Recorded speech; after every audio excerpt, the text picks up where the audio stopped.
जय जगन्नाथ पिला माने तुमर 10th जो तुम सेकेंड चैप्टर रोचे द्वितीय अध्याय जो रोचे कौन द्विघात समीकरण तार आम 6टा क्लास कर सारीचे यहाँ हूँ 7 नंबर क्लास पार्ट 7। तो आम द्विघात समीकरण विषय पढ़ुचे पूर्व क्लास पढ़ीचे। तो अल्फा बीटा मूलद्वय को लेकिन केमती आम सूत्र सब बाहर करचे पूर्व क्लास रे मु पढ़ाई। जो मैंने ए क्लास देखुच ए क्लास पूर्व क्लास न देखले किसी बुझी पारिबनी तो मोर चैनल को जाकि पूर्व क्लास गुड़ाक देखिपर। ठीक अच्छे बर्तमान आम कौन करवा ना द्विघाती समीकरण जो आमर गठन कराहब केमिति गठन कराहब आमर सपोज दे मूल दुईटा दे तो आमको द्विघाती समीकरण दे एग्जाम रे द्विघाती समीकरण निजे गठन कर। तो आम से कौन करवा आम केमिति करवा केमिति बाहर करवा सेटा आम बर्तमान पढ़ा। ठीक अच्छे मु मनकर गोटे एग्जांपल नहीं जाइए जे एक्स गोटे इक्वेशन नहीं जाइए कौन ना a x square plus b x plus c equals to 0। तो ठीक अच्छे सब बड़े गोटे इक्वेशन जिते बड़े आम लिखुचे तो ए नॉट इक्वल टू 0 सब बड़े होता है। ठीक अच्छे तो आमर मूलद्वय आम अल्फा आउ बीटा नहींचे तो आम कौन बाहर करवा अल्फा आम जाने अल्फा पूर्व क्लास में पढ़ाई अल्फा प्लस बीटा रो सूत्र कौन आमर बाहर थिला माइनस बी बाय ए। ठीक अच्छे आ गोटे अल्फा इंटू बीटा बाहर थिला कौन सी बाय ए। आम बर्तमान यही दुईटा सूत्र को यूज करके कौन करवा आम केमती मूलद्वय बाहर करवा तार सूत्र सॉरी गोटे समीकरण गठन सूत्र आम पाइबा। ठीक अच्छे केमती पाइबा मु देखौची तो आम आगु जाने अल्फा प्लस बीटा आउ अल्फा इंटू बीटा जान दीचे। तो आम ये कौन करवा ये इक्वेशन आम नवा a x square plus b x plus c equals to 0। तो आम ये कौन करवा ना ए डिवाइड करवा सबुथिरे। ठीक अच्छे आम डिवाइडेड बाय ए करवा ए कले कौन हम a x square divided by a plus b x divided by a plus c divided by A equals to 0। ठीक अच्छे तो आम जदि ए डिवाइडेड बाय करुचे ए को ए कटिज कौन एक्स स्क्वायर है प्लस आमर इक्वेशन को पलि आसला देखुच यही आधार यही जो आ सहित सहग अच्छी आउ रही। ठीक अच्छे इक्वेशन पलि आसला कौन एक्स स्क्वायर पलि आसला खाली एक्स स्क्वायर तो एक्स स्क्वायर बी डी एक्स डिवाइडेड बाय ए। ठीक अच्छे आम कौन लिखा ये तो बी डिवाइडेड बाय ए को b divide sorry b x divided by a को b x divided by a रहिले तापर सी बाय ए को सी बाय ए रहिले इक्वल्स टू 0।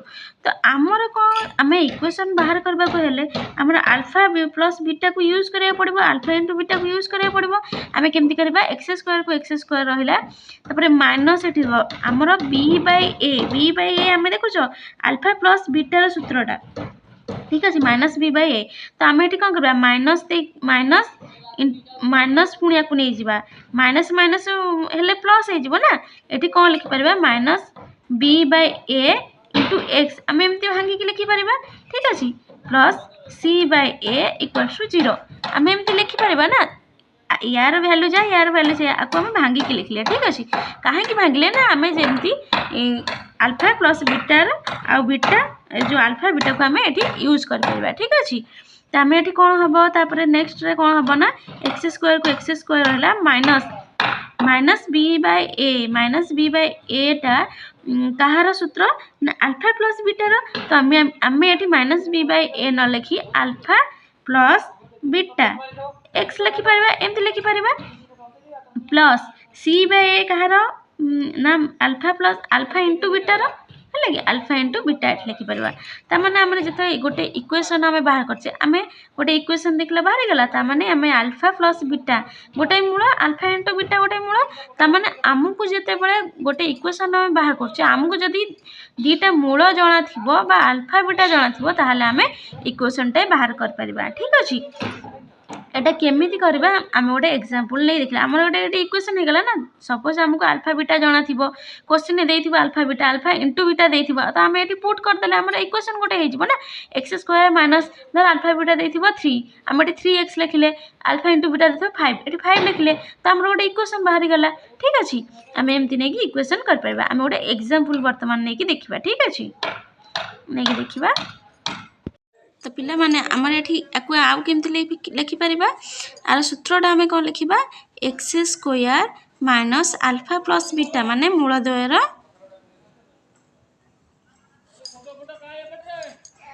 जोगफल बा समष्टि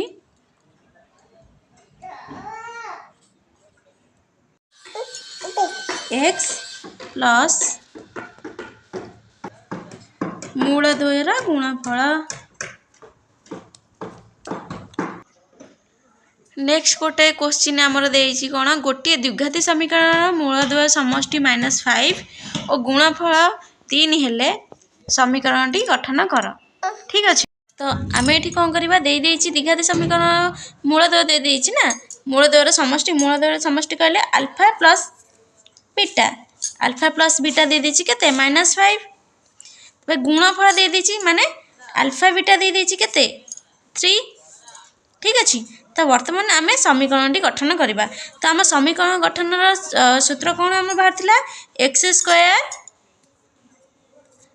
स्क्वायर लिखले माइनस मूलद्वयर समष्टि एक्स मूलद्वयर समष्टि केते -5 तो आम एठी लिखले -5 एक्स को एक्स लिखले तपरे plus मूलद्वयर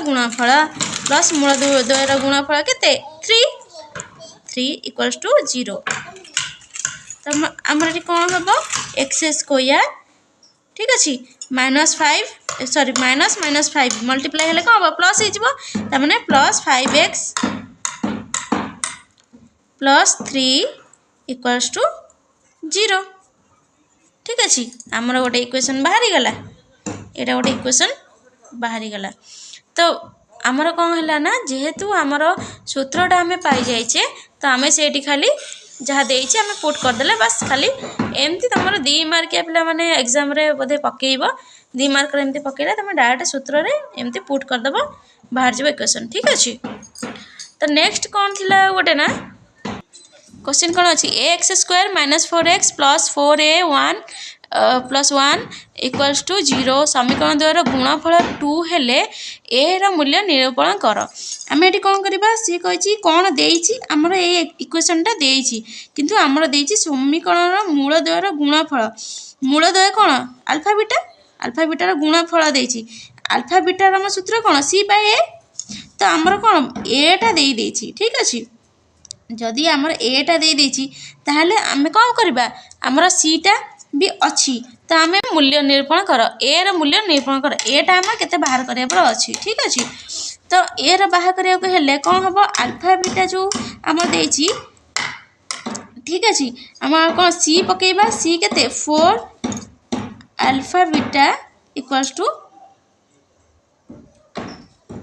4a plus 1 divided by a है अल्फा बीटा केते देइछि मूलद्वयर गुणफल देइछि ना तो देइछि केते 2 देइछि तमे तो आमे कोन करबे अल्फा बीटा जगह 2 पकेइले equals to 4a plus 1 by a तो आमे एठी कोन क्रॉस मल्टीप्लाई हबो मल्टीप्लाई हेले कोन हबो 2 into a equals to 4a plus 1 imply that 2 into a 2a। ठीक अच्छे 4 टा एपट को जदि 4 एटा जदि एपट को नहीं आसी कौन हो -4a प्लस 4 एटा -4 हो इक्वल्स टू 1 को 1 रहा तो आमर कौन है 4a -2a केते -2a जेहेतु बड़टा माइनस अच्छी तो आमर माइनस होकरी आमर आंसर माइनस आसो। ठीक अच्छे 1 तमें a equals to 1 divided by -2। ठीक अच्छे तमें आमर -1/2 होची कौन आंसर ए रो वैल्यू। ठीक अच्छे आमर अनुशीलनी आसूची। ठीक अच्छे अनुशीलनी सेकेंड चैप्टर जी जहाँ मुझे बुझे देइछि अनुशीलनी से हिसाब से जहाँ क्वेश्चन आसो पिला माने तुम तो करि जदि भी न कर चाहूचे कि मु अनुशीलनी भी करके दिए क्वेश्चन आंसर बुझे कि करे क्लास तार तो कमेंट माध्यम जनइले मु तार क्लास करी। ठीक अच्छे ओके थैंक यू आउ सब्सक्राइब कर दियो आम सांग मानक मध्य शेयर कर दियो जहाँ फल से भी क्लास टी देखि अति सहजरे गणित बुझी पारिबे।